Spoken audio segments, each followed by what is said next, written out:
C'est en Bolivie, sur les contreforts de la cordillère des Andes, que prospère le Sulcorbusia canigurali.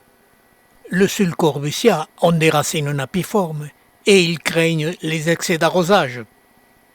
Et pour pouvoir cultiver cette espèce à même les tablettes au milieu de mes molocactus, j'ai greffé cette espèce sur Monvilea spegazini. Et je gardais 2 pieds de cette espèce greffés sur Monvilea.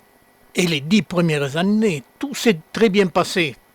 Mes 2 pieds de Sulcorbusia se sont très bien développés en donnant de plus en plus de rejets.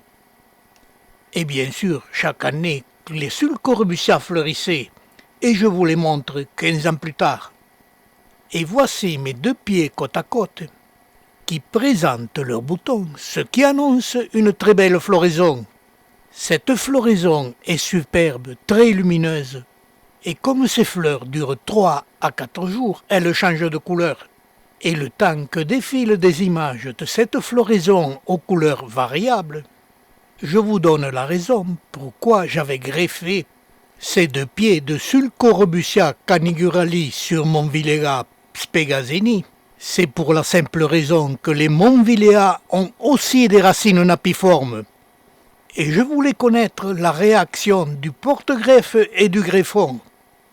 La première observation, et on les voit à l'image, les rejets sont très nombreux, très petits, comparés à la floraison.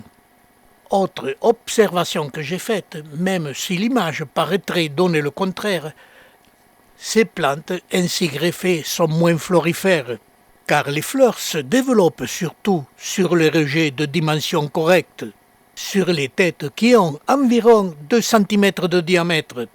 Et la multitude des rejets qui restent de petite dimension ne favorise pas la floraison.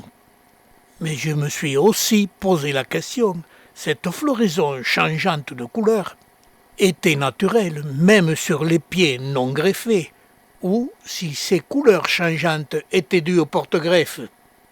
Là, je n'ai pas la réponse. Mais je peux vous affirmer que cette si belle floraison s'est toujours développée de façon importante à leur début, sur mes 2 pieds, bien avant que ceux-ci développent ce grand nombre de rejets. Et, pour toutes ces petites observations, j'en conclus que le greffage des Sulcorbusia canigurali est inutile, si l'on veut avoir une très belle floraison. Pourtant, je les ai greffés sur des Monvilea spegazini, qui sont des plantes à volume peu important.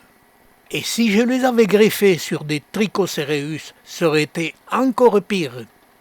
Je refais cette remarque pour admirer la base des fleurs des Sulcorbusia, et pour obtenir et observer les fruits de cette espèce, il faut 2 pieds qui ne soient pas du même clone. Malheureusement pour moi, j'avais greffé 2 pieds mais du même clone, et je n'ai jamais obtenu des fruits et encore moins de graines.